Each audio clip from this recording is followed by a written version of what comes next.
Dandadan is, Let me gobble your dong. insane. We have aliens, ghosts, uncomfortably hot grandmas, intergalactic nice guys, and perhaps most shockingly of all, a modern anime with good animation. To put it bluntly, this show broke my mind, not only with its superb production and quality, but just with the sheer volume of insanity it threw at me.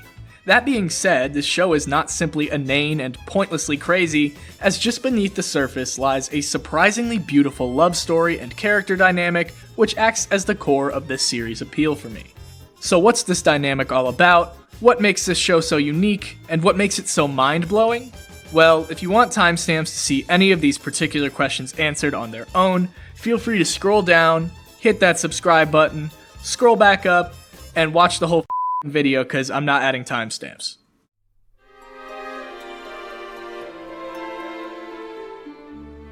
More than being about aliens, ghosts, or grannies, this story is about Momo and Ken. A boy who believes in aliens and a girl who believes in ghosts. Their dynamic is the glue which holds this show together, and is a result of none other than their vastly differing personalities. Momo is, well, she's kinda conservative. She has taken a strong liking to traditionally masculine men, such as the ones shown on screen now, and while she can be fickle about it, she does harbor a true reverence for her grandmother's traditional spiritual practices. She is somebody who strongly values the way things ought to be, and her short temper leads to her taking harsh stances and getting into altercations often. She's almost kind of Yakuza-esque in this sense, but while she may come off as harsh, she does have a kind heart. I wouldn't be comfortable boiling her character down to the word tsundere because I feel like that label de-emphasizes a character's personality and uniqueness, but she could be described as one, if you were trying to be as corny as possible. Her rough exterior isn't merely an affect, but a core trait of hers. She is confrontational and brash, and that is her shtick. Now this clashes with Ken over here beautifully, as he just sort of keeps his head down and squeaks past any potential trouble. Lonely and detached from traditional notions of masculinity, everything about his personality is passive, except for like one piece.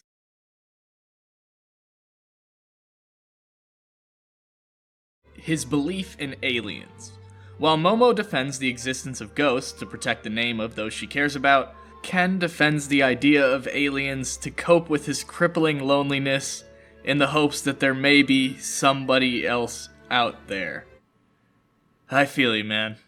This pairing represents the clashing of many ideals and traits, tradition versus futurism, confrontation versus non-confrontation, cool versus lame, girl versus boy, etc. And these chaotic dynamics mesh so well with director Fuga Yamashiro's zany and eclectic style.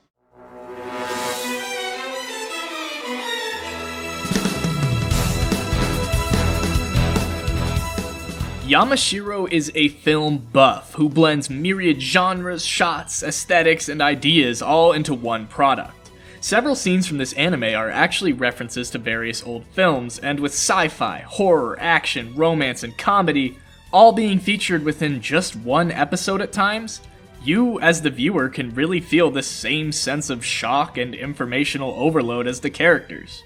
Dandadan's unhinged world is brought to life by the fact that there's so much creativity poured into this epic adaptation, and it really brings the anime to the next level.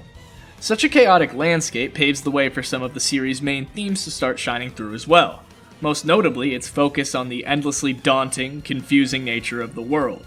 This is a Shonen Jump series and a coming-of-age story. These characters are beginning to come into an era of their lives where they must forge their own path and think for themselves, but there's just so much being thrown at them from every single angle that it can be hard to understand what's up and what's down.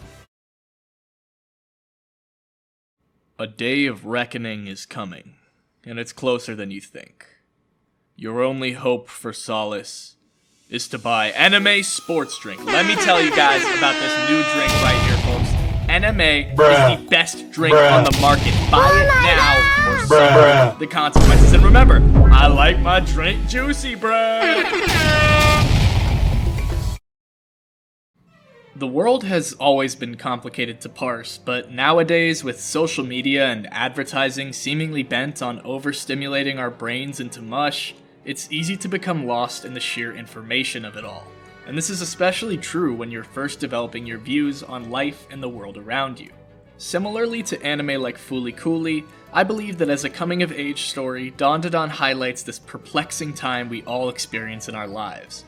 Various ideals being pushed onto us, thousands of conspiracies to believe, new and unknown romantic feelings, and a burning desire to truly become an individual amidst all of these influences. As we grow and seek to shed our naivety, we expose ourselves to various truths of the world, and this can be a greatly enriching, formative process, but the more you learn, the scarier the world gets. You learn the depths of humanity's depravity, you learn the extent of society's inefficiency, and most importantly, you learn that, you're dumb. Yep, that's right. Every last one of us is dumb. Not even just the Chainsaw Man haters. So what's that all about? The more we learn about information that we don't know. Now, you may be asking, Hey, anime guru, weren't we talking about Dandadan? How does this fit into Dandadan? silence from you! I was just going to say that Dandadan has an interesting stance on the information we don't know, because as humans, we love to fill in those informational gaps with whatever we can. For example, I'm not there to personally verify whether or not the Earth is flat.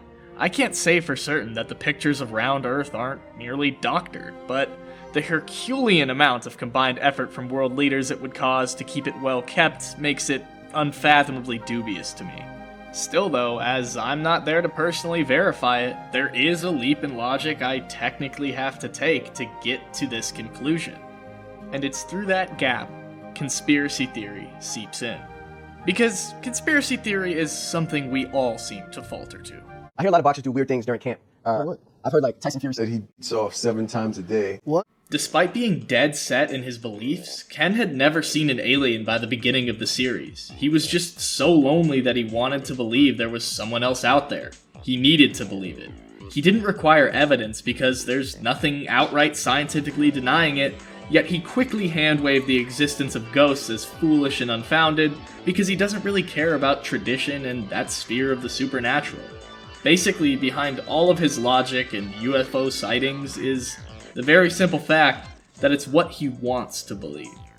It is these inconsistencies in logic that humans are always prone to, and that's why Ken's central relationship with Momo is so important, and pushes this story thematically.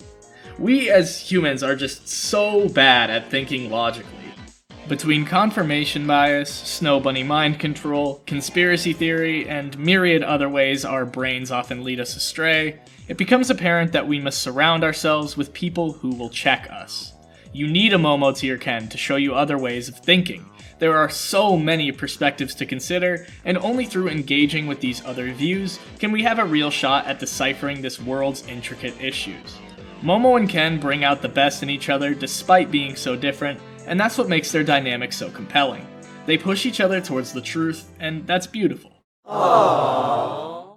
Now before ending this video on such an idyllic, don't judge a book by its cover message, I want to mention the ever-present paradox of tolerance. Some people's beliefs can be harmful enough to the point where accepting them as they are may not actually be the moral thing to do, and many people are just beyond talking to. Maybe you walk down the street and see the local Chainsaw Man hater slinging his poo at the wall for entertainment. Somebody with deranged views like that may not be worth even approaching, but as a general ideal, I think this is still a great message.